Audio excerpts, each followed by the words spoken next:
Oi, gente. Boa noite a todos. Estamos começando mais uma live, mais uma palestra online do nosso canal Espírita Joana de Ângeles. Hoje, a nossa convidada que vai conversar com a gente, o tema Crianças e Nós, é a Trindade.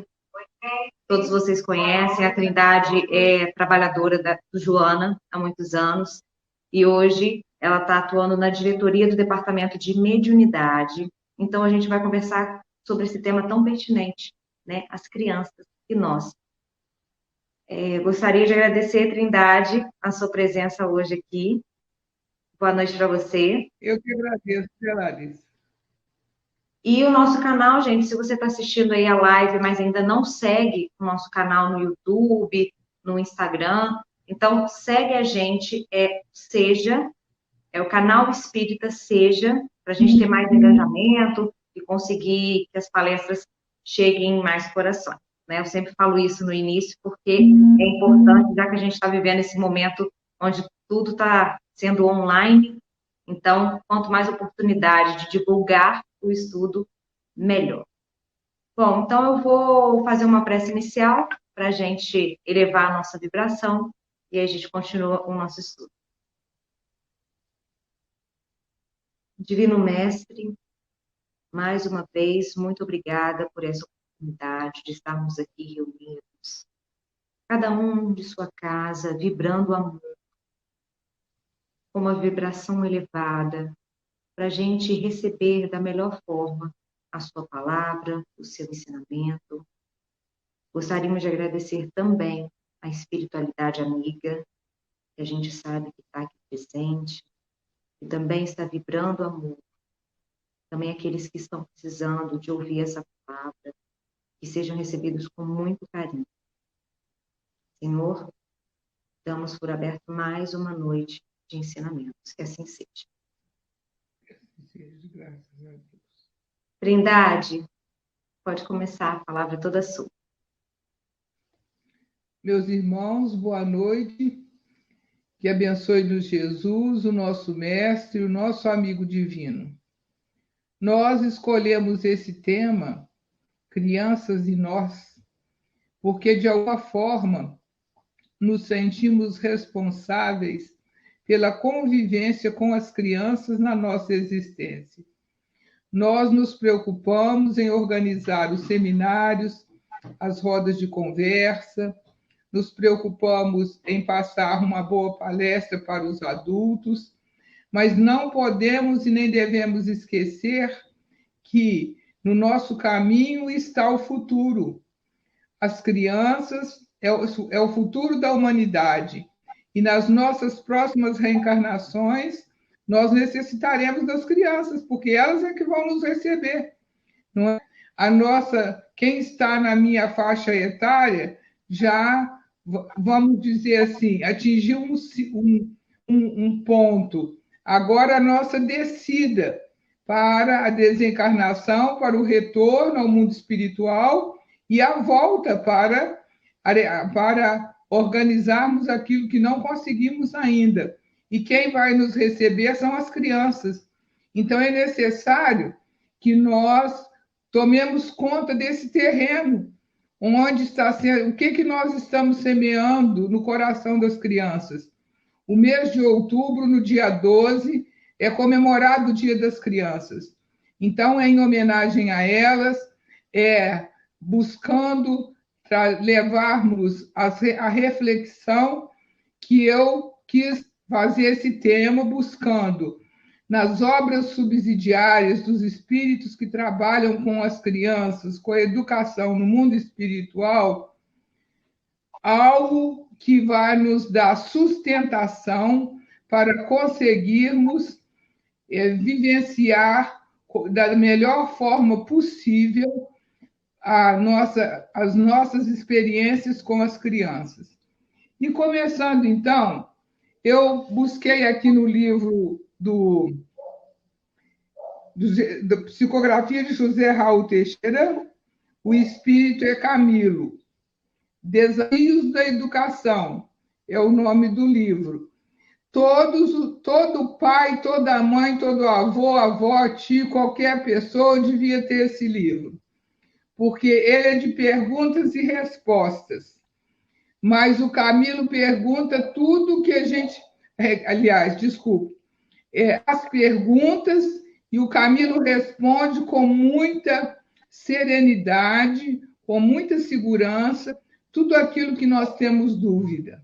E logo no primeiro, depois da introdução, numa parte que ele designa aqui, parte 1, e ele trata da educação na infância. E é muito interessante porque ele vai falar por que o espírito renasce. E ele diz assim: o espírito que renasce em novo corpo carnal tem por meta aprimorar-se, estando para tal, com os pais e outros adultos, a incumbência de conduzi-lo, de orientá-lo na vida para a vida, instruí-lo para superar a própria ignorância, de libertá-lo das trevas para arremessá-lo à luz de Deus. E tudo isso é o que se chama educação. Então, é muito interessante. Um pequeno parágrafo, ele diz, né, que está os pais e outros adultos com a incumbência de conduzir, de orientar, de instruir e de libertar. Então, nós vemos que é um vasto campo a ser trabalhado, não é? E continuando, então, ele lastima no próximo parágrafo que, na maioria dos casos, a pessoa que recebe, né, o espírito infantil, os pais, no caso, na fase infantil, é que tem o dever de norteá-lo para a vida. Não se apercebem sua espiritual realidade. A pessoa fica presa. Presa que, quando é dada a notícia da gravidez, que a pessoa, o casal, recebe, né? Programou aquela gravidez, o que é feito? Procura-se o melhor ginecologista, procura-se o melhor pediatra, a melhor escola, as melhores roupas, sem contar os arranjos da casa, o quarto, o berço, tudo isso.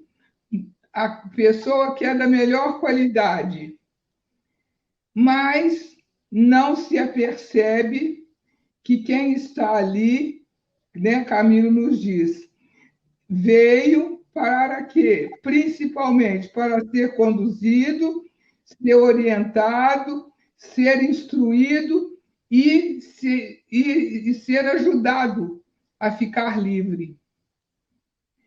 Não tem nada demais essas escolhas que são feitas. O que nós colocamos é que uma fica sobreposta à outra.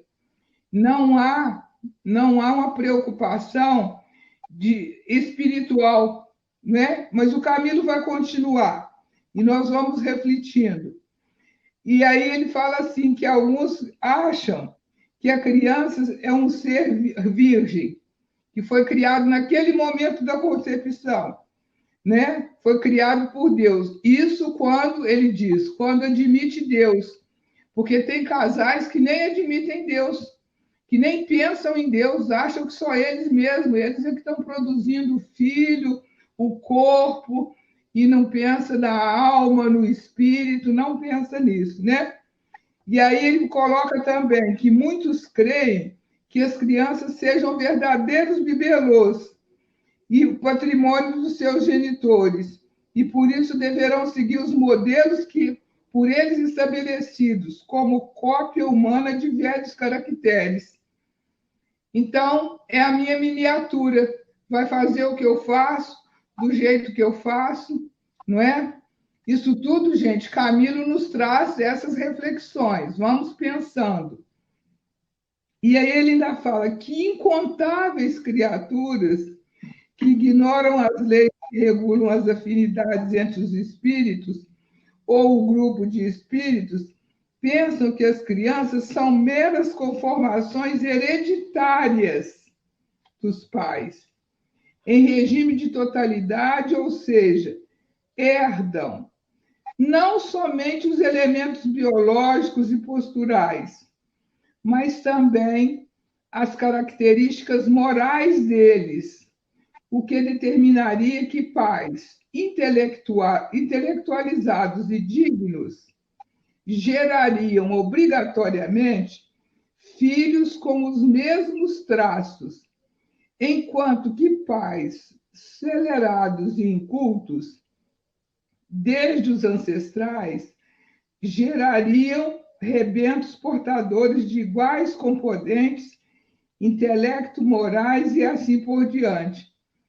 Nós que conhecemos a doutrina espírita ficamos até assustados quando lemos isso, né? Mas aí ele já diz assim: e desfilam teorias filosóficas, psicológicas, antropológicas e religiosas, intentando estabelecer parâmetros para explicar quem são os filhos relativamente aos seus pais e o porquê de tantas diferenças onde se esperavam similitudes e de tantas semelhanças onde tudo parecia fadado a ser diferente. Porque se há essa herança intelectual, né, e biológica, tem coisa que fica sem explicação, porque aí é que entra a reencarnação, não é? A nossa compreensão de termos tido outras vidas, de não ter sido criados ali naquele momento, né? Aí, agora, o Camilo vai colocar o pensamento do Espiritismo, né? O que é que o Espiritismo pensa a respeito? Aí ele vai dizer que o ser que os genitores conduzem nos seus braços carinhosos não passa de milenário viajor da evolução para o Criador. Então, é um milenário viajor da evolução, está buscando evolução, estando na Terra para o esforço da autossuperação, da reestruturação do caráter moral e abrilhantamento intelectual, como aluno que assiste às classes no grande educandário do mundo. É muita responsabilidade que nós temos, não é? Então, todo esse encantamento que nós temos com a criança nos traz também esse senso de responsabilidade diante de todas essas colocações que os espíritos nos falam, né? E o Camilo é um espírito que trabalha com a educação. Então, ele está no mundo espiritual, aprimorando, ajudando os espíritos e nos ajudando aqui na Terra. Aí ele vai dizer: para a doutrina espírita, a aparente inocência da infância oculta bagagens alicerçadas ao largo de séculos e séculos de levantares e de quedas, adquirindo experiências importantes na rota da grande vida. Então, aqui nós começamos a pensar, né? Se são séculos e séculos de levantares, quer dizer, de situações que vão ajudar o espírito no progresso, mas também de séculos e séculos de quedas. E quando chega a criança, você não sabe o que está predominando nela, o que determinadas posições vão causar no seu mundo íntimo. Exemplo, a erotização da dança. Você não sabe se aquela criança traz dessas quedas, alguma dificuldade que ela veio para ser superada, e você fica incentivando. Segunda coisa, vícios. Certa feita, eu fiz uma palestra sobre a criança, sobre educação, em um centro, lá na Cesário Alvim, eu me esqueci agora, eu me esqueci o nome do centro, na rua Cesário Alvim. E tinha uma pessoa, um senhor, que falou que ele foi nos Alcoólicos Anônimos homenagear um amigo, e chegou lá e ele ouviu o depoimento. O pai, com o filho de 8 anos, estavam nos Alcoólicos Anônimos porque o filho ficou viciado em bebida alcoólica, porque o pai, ao tomar a cerveja, deixava ele bebericar no copo. E o menino se tornou alcoólatra. Por quê? É um espírito que veio de quedas, não é? Ele era um espírito que já tinha essa dificuldade com o vício. E naquela coisa de deixar ele bebericar, ele ficou com problema, aflorou nele a dificuldade. Então, ele falou que ficou muito emocionado com aquilo e muito surpreso de ver uma criança de 8 anos ter que frequentar os Alcoólicos Anônimos, fazer tratamento médico para se livrar de quê? De um agradozinho, não é? Agora, por que vai deixar a criança bebericar ali se aquilo ali não é uma bebida para a criança? Então, tudo tem o seu lugar e a sua forma. E as danças, e por aí vai. Outras dificuldades que nós vamos vendo aí mais adiante, né? E o Camilo, então, vai continuar dizendo para nós que, dessa forma, educar essa criança vai significar trabalhar para podar ou inibir a ação dos elementos perniciosos trazidos no seu âmago, ao mesmo tempo em que incrementará e incentivará as conquistas felizes, maduras, enobrecidas que demonstrem. Então, nós trabalharmos as dificuldades e incentivarmos as outras conquistas que ela já tem, as virtudes, para assim ela ir se fortalecendo e ir caminhando. Porque nós sabemos bem a tendência das nossas crianças. Às vezes a criança é agressiva, ela enfrenta, ela não tem medo, ela é pirraça. Isso é do espírito, apesar dela ser bonitinha, dela ser meiga, mas é o espírito ali milenar, não é? Que está nesse processo de evolução. E aí ele vai dizer que a infância bem educada dará ensejo à juventude bem estruturada, porque é de pequeno que se torce o pepino, não é? Se nós não aproveitarmos os anos, os 7 anos, primeiros anos da reencarnação, para trabalhar os caracteres, que nós vamos ver depois que Kardec vai colocar para nós, e André Luiz coloca muito bem no livro Missionários da Luz, quando ele vai falar da reencarnação do Segismundo, que até os 7 anos há um acompanhamento especial de mentores para as crianças. Depois dos 7 anos, elas vão assumir a sua posição. E aí vai ficar muito difícil a gente conseguir aquilo que não conseguimos nesses primeiros anos. E ele finaliza essa parte aqui, o Camilo, com uma fala muito bonita, que eu acho que nos remete a uma responsabilidade grande.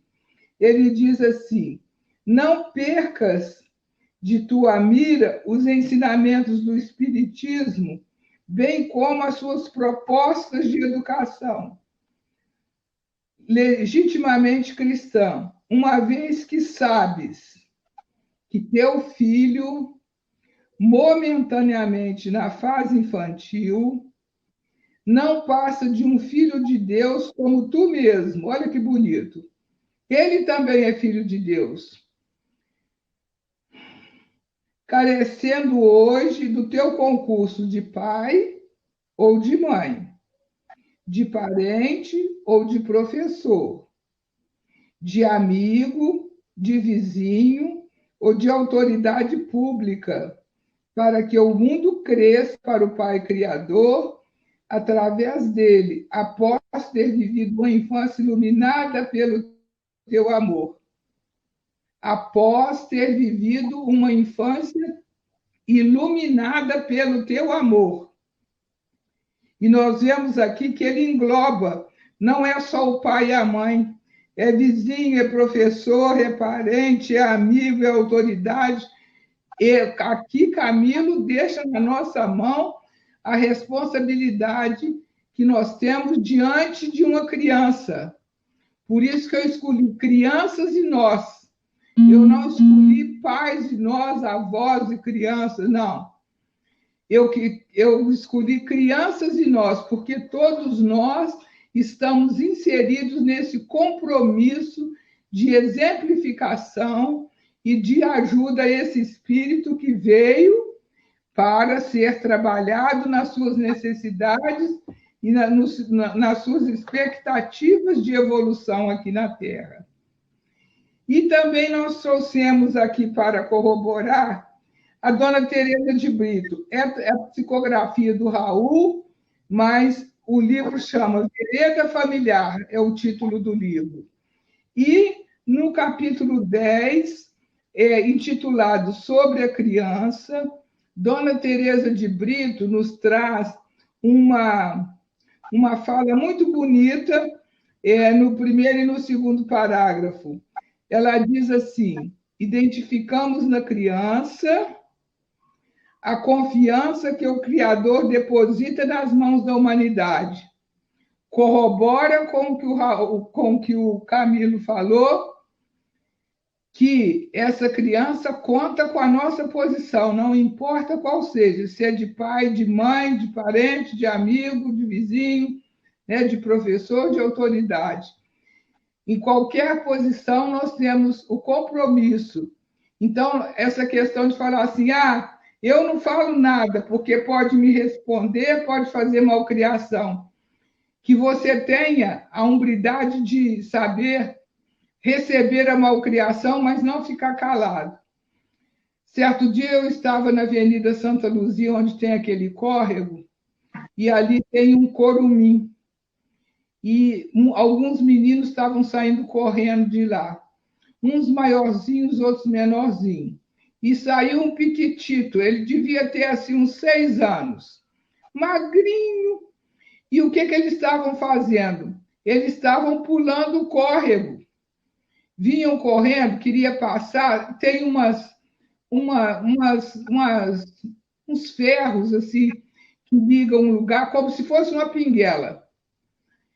E aí os grandes passaram correndo naquilo, vem aquele piquitito. Eu parei o carro, desci, falei, você não vai, meu filho, você vai cair aí nesse buraco aí, nesse lodo, nesse córrego aí, você vai dar a volta lá, porque tinha ponte, mas eles queriam correr.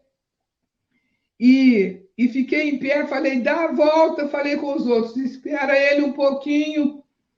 Aí, quando eu cheguei no destino, eu contando para a pessoa falou assim, e eles não te malcriaram, não? Eu falei, não me malcriaram, mas se me malcriasse, eu atravessava e ia lá, porque o que eu não ia deixar era o piquitito cair dentro daquele negócio, ele não tinha condição de passar sozinho, nem controle motor ele ia ter para poder passar naquela pinguela. Então, é necessário a gente ter coragem, porque é um compromisso com a criança. Então, isso que nós temos que ter dentro de nós. Não é meu filho, não é meu, deixa para lá. Mas não é isso que o nosso Pai do céu espera de nós quando nós falamos, Pai nosso que estás no céu. Que Pai nosso é esse que na hora de olhar para o filho, para o irmão, você não olha? Principalmente se esse irmão está na autossuperação de si mesmo ainda e não tem consciência, porque esse pequenininho, ele não tinha ainda 7 anos, ele estava muito pequenininho. Com 7 anos já tem mais malícia, mas até 7 anos não tem, a criança fica muito vulnerável, né? Mas retomando aqui, quando a dona Teresa de Brito diz isso para nós, ela também nos dá uma definição da criança.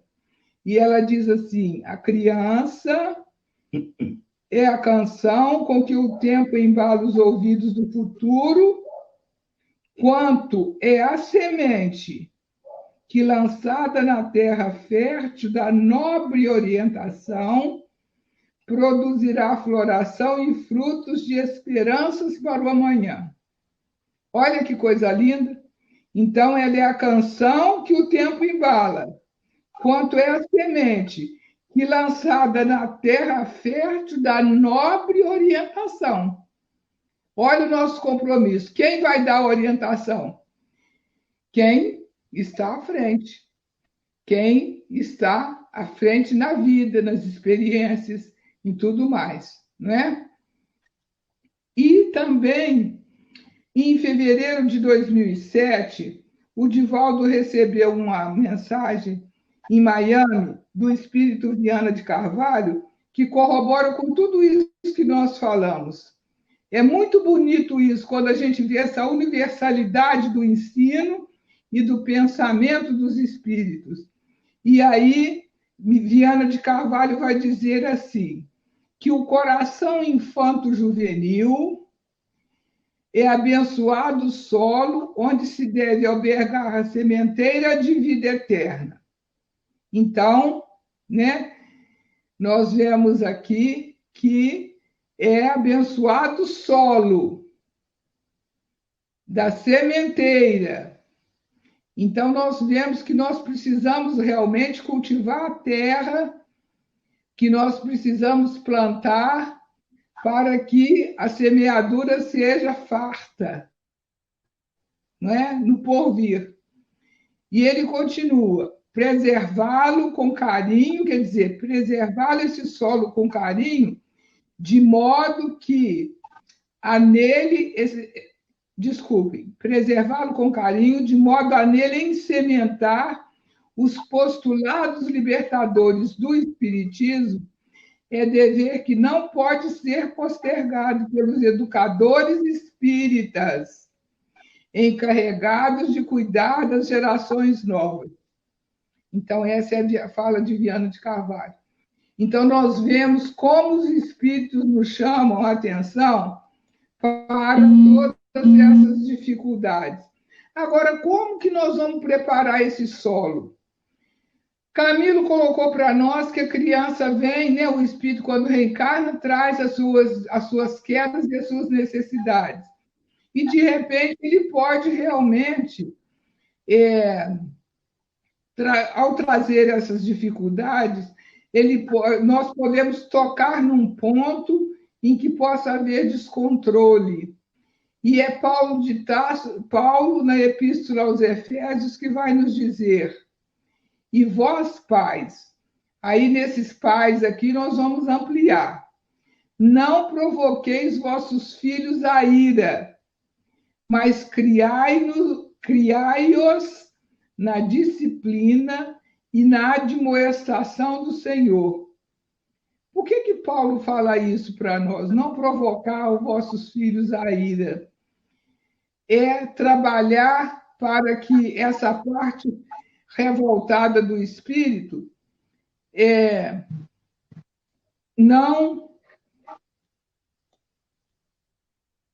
Essa parte revoltada que o espírito possa trazer não tire o propósito da educação. E aí o Santo Agostinho vai explicar isso para nós. Quantos pais são infelizes com seus filhos porque não lhes combateram desde o princípio as más tendências? Achava bonitinho, incentivava, são aquelas questões que eu já coloquei, né? E outras, porque às vezes a criança é assenta, mima demais, deixa a criança tomar conta da situação, não é? Aí mas Santo Agostinho é muito bom e muito amoroso. Ele diz assim: por fraqueza ou indiferença, deixaram que nele se desenvolvessem os germes do orgulho, do egoísmo, da tola vaidade, que produzem a secura do coração. Depois, mais tarde, quando colhem o que semearam, admiram-se e se afligem da falta de deferência com que são tratados e da ingratidão deles. Isso está lá no Evangelho segundo o Espiritismo, no capítulo 5, no item 4. Realmente, muitos pais falam assim: nossa, eu fico decepcionado com meus filhos, porque está fazendo isso, aquilo, outro. Mas quando a criança era pequena, não torceu, não deu o que precisava, não ajudou a criança na autossuperação de si mesma, nas suas dificuldades. E não deu para o filho limite, né? Porque limitar a ação dos filhos deve estar presente desde os primeiros momentos que inicia a relação de pais com o filho. É preciso um limite. Tudo na nossa vida tem limite, então é necessário que haja um limite. Agora, como que isso vai se tornar? Como que nós vamos colocar esses limites? Existem uns precedentes que são universais, que nós não podemos fugir. Então, ensinar o filho a ter o respeito ao próximo. Respeitar as pessoas é muito importante. A solidariedade com os seres que compõem o planeta. Porque se o Pai é nosso, se o Pai tudo fez, e é aquela busca da evangelização, ele tudo fez com tanto amor. Quem ele é, nosso Pai do céu. Ele fez o sol, o céu e o mar. E me fez também, nosso Pai do céu. Então, essa solidariedade, ser solidário com a criação divina. O cuidado com a natureza, esses são precedentes universais. O valor atribuído às coisas materiais, porque é necessário ensinar a criança a zelar pelas coisas, a usar e guardar, a tomar conta, para que aquilo não fique no desperdício. E o que deve ser valorizado também é um precedente universal. O ser ou o ter? O que é mais importante? Você ter um tênis de marca ou você ser uma pessoa educada? Não adianta você estar com um tênis lindo, uma roupa maravilhosa e ser mal educado, e não respeitar o próximo, não ouvir as pessoas, não saber parar e olhar para as pessoas, não cumprimentar. E isso é muito interessante, porque às vezes a gente chega na casa das pessoas, ou as pessoas, os filhos chegam perto dos pais. Se a gente está lá sentado, passa, não fala nem bom dia, nem boa tarde, nem boa noite, parece que você está invisível lá. Então, chega, não pede licença, interrompe a conversa. Isso acontece muito, né? Eu creio que vocês todos já devem ter presenciado essa situação, né? Agora, por que será que ficou desse jeito? Porque há um panorama da educação. Nas décadas lá de 40, de 50, que é a minha geração, a educação era feita de maneira vertical, né? O pai mandava e o filho obedecia, né? Manda quem pode, obedece quem tem juízo. E isso causou muito desconforto. Quando foi a partir do final dos anos 60, e essa geração que veio dessa forma ficou muito incomodado com esse autoritarismo e, ao assumir o lugar dos pais, agiu no extremo oposto. Tudo é permitido. Então, quem está mandando agora são os filhos que mandam nos pais. Eu observo demais da conta as coisas, porque a gente fica estudando essas questões e fica observando o comportamento das pessoas. Certa feita, eu estava no consultório médico e tinha uma mãe com um menino. O menino podia ter assim uns 8 anos, mais ou menos.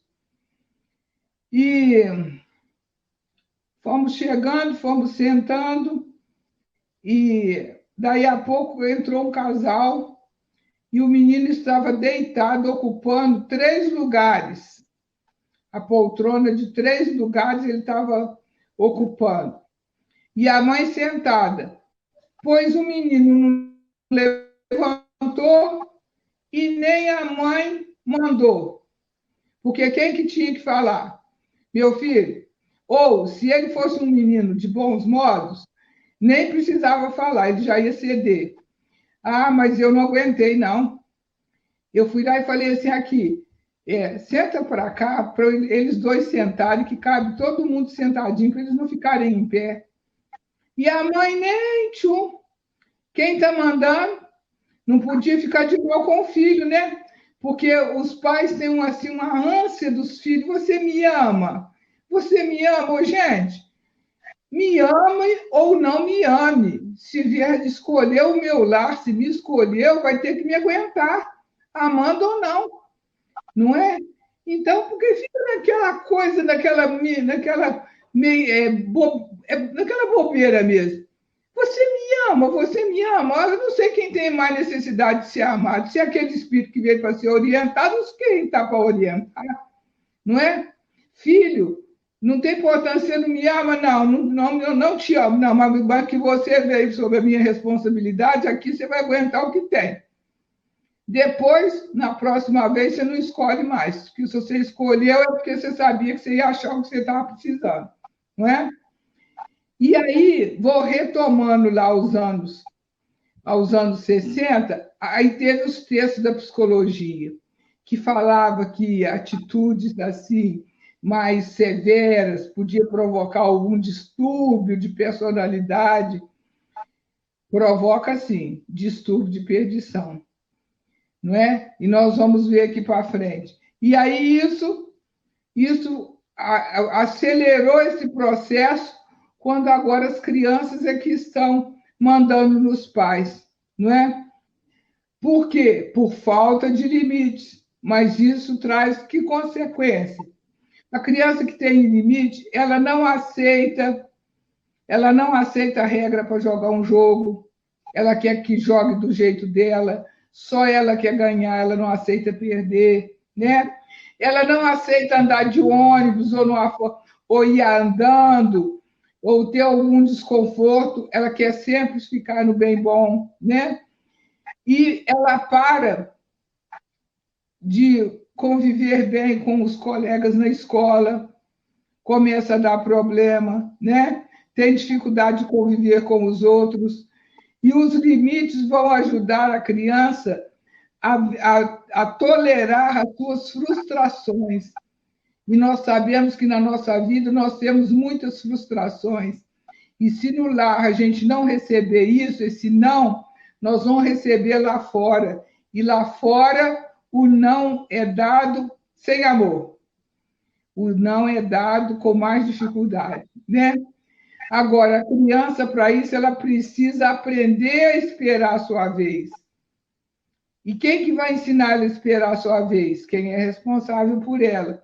A compreender que existem outros e que precisa compartilhar as coisas. Que tudo não é para ela, o mundo não é dela, o mundo é de todas as pessoas. Existem outras pessoas além dela. Ela não é o último biscoito do pacote, não é?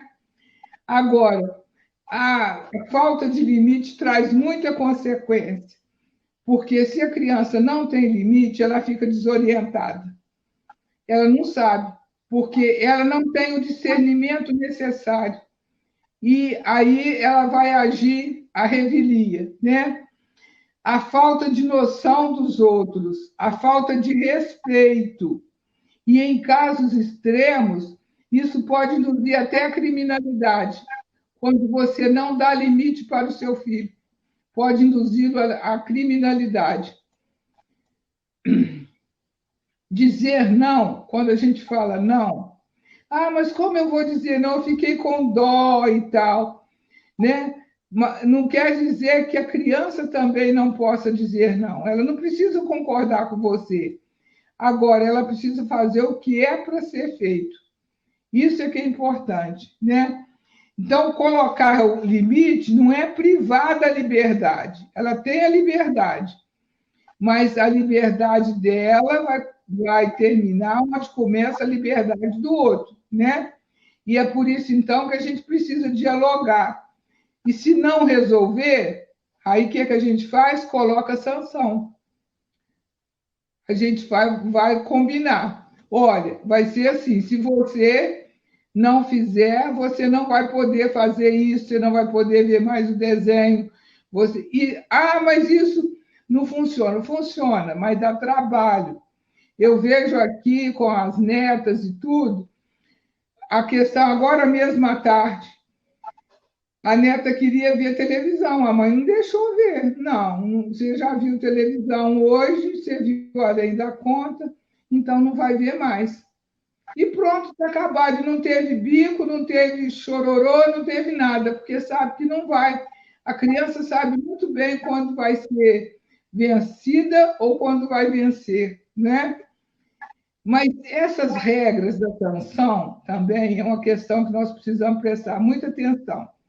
Elas têm que ser claras, têm que ser objetivas e coerentes, e ser colocada na hora certa.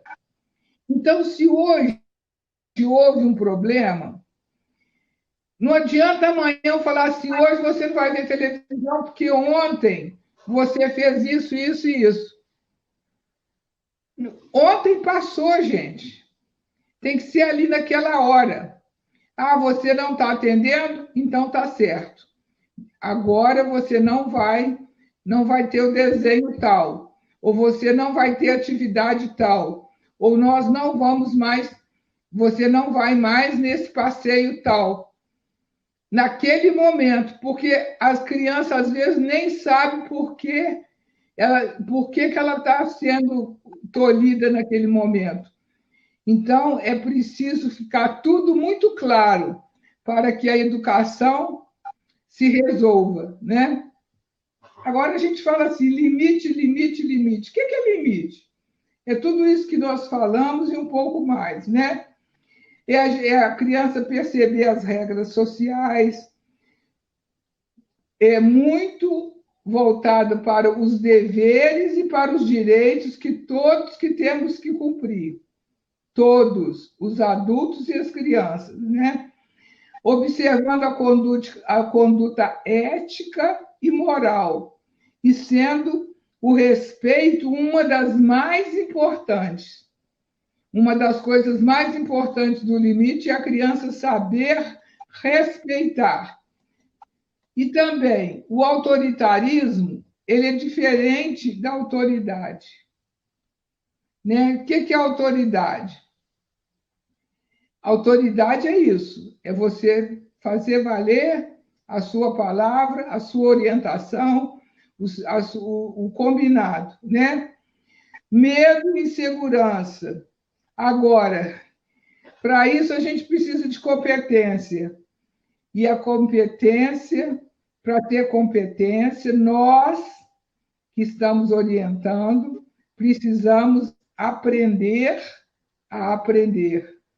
Às vezes a gente fica achando que sabe tudo e não sabe, né? Precisamos aprender a fazer. Então, primeiro vamos aprender a aprender, aprender a fazer, aprender a viver e a conviver, aprender a ser.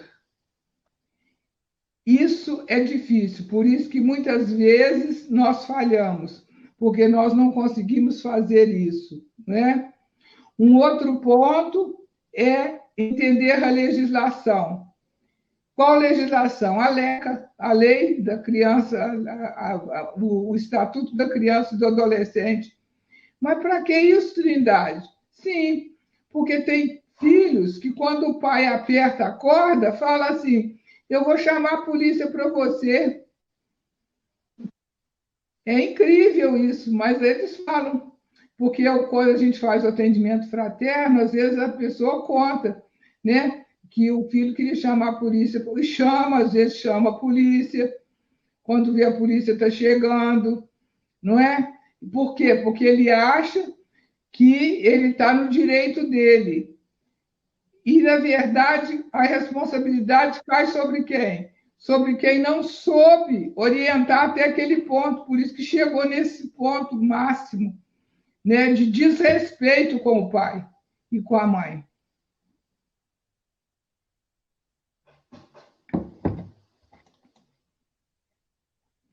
Porque, na verdade, aos direitos e deveres dos pais e dos filhos, né? Não é só de um lado. Todos os dois têm direitos, tanto os pais quanto os filhos, mas também têm deveres. E a influência da mídia, né, gente? Que é uma coisa muito louca. E que, se a gente não colocar um limite e não estiver disposto a orientar, fica muito difícil essa competir, né? E o fortalecimento das emoções através da autocrítica. Ensinar a criança a ter autocrítica. E aí nós vamos incentivando ela com isso. Somos nós os responsáveis por isso, né? E aí nós fomos buscar lá no Livro dos Espíritos, na questão 917, quando Kardec coloca para nós que a educação convenientemente atendida constitui a chave do progresso moral. Quando se conhecer a chave de manejar os caracteres, como se conhece de manejar as inteligências, conseguir-se-á corrigi-los, do mesmo modo que se aprumam plantas novas. Essa arte, porém, exige muito tato, muita experiência e profunda observação. Você tem que estar ligado, você tem que ter tato, e você tem que ter um pouco de experiência para você não fazer coisa, não avançar demais no limite, não avançar de menos, não é? E para isso, então, que nós precisamos aprender a aprender. Por isso é que é difícil educar, porque para educar você precisa se educar para poder se passar para o outro, porque nós só damos o que temos, nós não damos o que não temos. E aí Emmanuel vai falar ainda também lá no Consolador, que a melhor escola ainda é o lar, onde a criatura deve receber as bases do sentimento e do caráter. Só o Instituto da Família pode educar, só. É por essa razão que a universidade pode fazer o cidadão, mas somente o lar pode edificar o homem. Então, essa é a questão 110 de O Consolador, pelo Espírito Emmanuel. Então, na universidade, você poderá fazer o cidadão, mas o homem, a criatura de bem, é no lar. Tudo começa no lar, né? Agora, na questão desses valores do ter e do ser, nós precisamos ver o trabalho profissional e sermos os pais e educadores como modelos dos nossos filhos e daqueles que estão à nossa volta, participando, amando, tendo cuidado, atenção, energia, disciplina, e também nós termos essa noção do ético e do moral, e darmos uma educação religiosa para os filhos. Porque mesmo os espíritas vão para o centro e deixam as crianças em casa, não levam as crianças para o centro. E é necessário levar. Agora, na pandemia, não está tendo aulas, estão tendo aulas online. O grupo de estudos Espírita Garcia tem umas aulas muito boas de evangelização. E eles dão pela internet também, como nós estamos, não é? E é necessário que a gente procure isso. E naquele horário da evangelização, a criança participar da aula online, porque é melhor do que ficar sem nada, né? Agora, só para a gente ter uma noção, nós trouxemos aqui os deveres dos pais.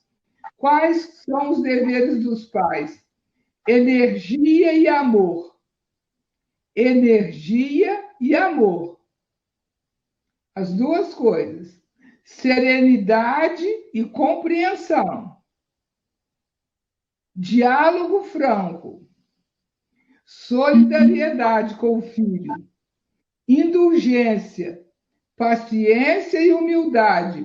Porque o pai também, porque é pai, ele não sabe tudo. Ele sabe algumas coisas. O filho pode ser um espírito que pode ensinar em algumas outras. Então, é preciso que a gente também tenha humildade, que o filho nos ensina muito. E como ensina? Muito. Nós aprendemos muito da vida com os filhos, né? Agora, existem também os deveres dos filhos. A gratidão. A gratidão por ter nascido. Quando nada, quando todas as dificuldades, ele podia ter sido abortado e não foi. Então, se ele tem a vida, se ele está ali malcriando e desaforando, né? Ou então, se ele está vivendo amorosamente, ele deve ser grato pela vida. Amor aos pais, o filho precisa ter. Ter respeito com os pais é um dever. Não julgar os pais, porque cada um dá o que tem. Às vezes a pessoa só sabe dar aquela parte que ela está dando, né? Ter carinho, afeição, delicadeza. Isso é muito importante para a vida do pai, porque a gente, quem é pai e mãe, sabe como é difícil a gente chegar no ponto para educar o filho. O compromisso que a gente tem são noites, às vezes, sem dormir, são preocupações. Então, é necessário que o filho tenha esse entendimento, não é? Agora, também no Consolador, nós vamos encontrar aqui uma questão muito interessante, que é a que eu coloquei lá dos 7 anos, né? O período infantil é o mais sério, o mais propício à assimilação dos princípios educativos. O período infantil é o mais sério, o mais propício à assimilação dos princípios educativos. Até os 7 anos, o espírito ainda se encontra em fase de adaptação para a nova existência que ele compete no mundo.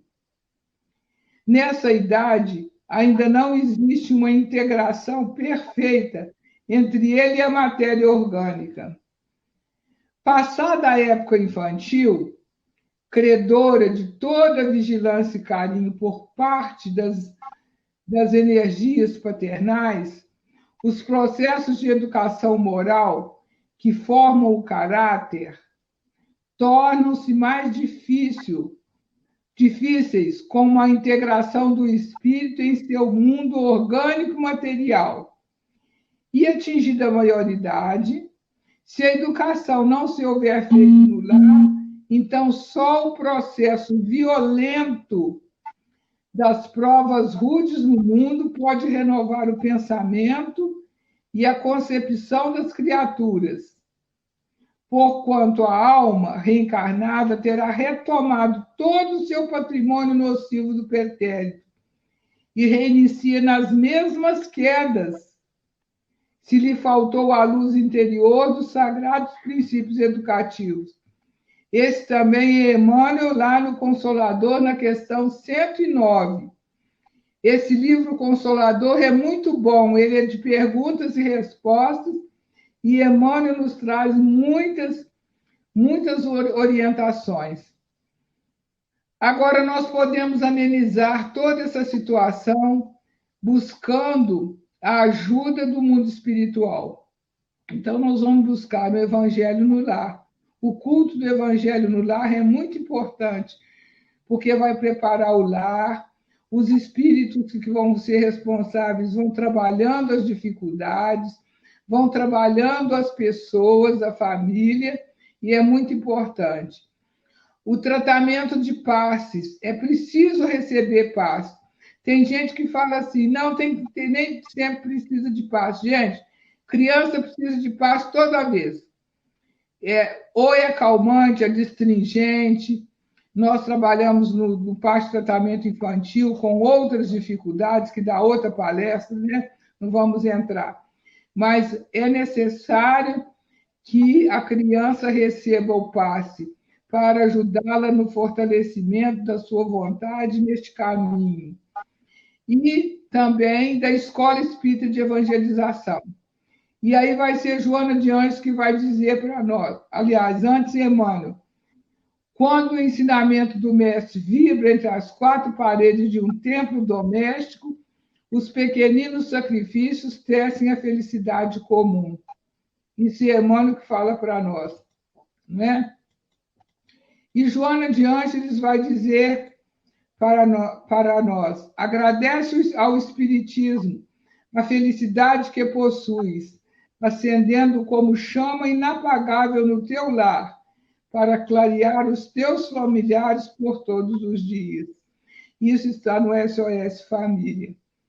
Então, meus irmãos, fica para nós aí esses recadinhos do Camilo, da Dona Teresa de Brito, de Emmanuel, de Viana de Carvalho, do Kardec, não é? E que nós possamos tomar essa consciência da grande importância da criança na nossa existência. Sejamos quem seja, não tem importância que você é estranho, é a criança, é o espírito que está ali te olhando, necessitando da sua exemplificação. Que Jesus abençoe todas as crianças, que elas possam superar e superar-se, e que nós, os adultos, possamos nos conscientizar do grande compromisso que nós temos ante o nosso Pai Criador para com os seus filhos, como filhos de Deus que somos, tanto as crianças quanto nós. Lhe agradecemos a atenção, tenhamos uma boa noite, um bom final de semana. Trindade, obrigada pelas palavras, pelos pontos de vista aí tão importantes para a gente construir ainda mais esse conhecimento e essa necessidade da responsabilidade que a gente tem perante as crianças no mundo. Gostaria já de convidar vocês para a próxima palestra que a gente vai ter aqui no canal. O tema é Corações Venerados. Quem vai estar com a gente na próxima semana é o Valdemar Kreck Duarte, ele é de Belo Horizonte. Então, a gente tem esse próximo encontro já marcado, sexta-feira, às 8 da noite. Trindade, muito obrigada novamente. A gente vai fazer uma prece de encerramento, tá bom? E a gente encerra a nossa noite.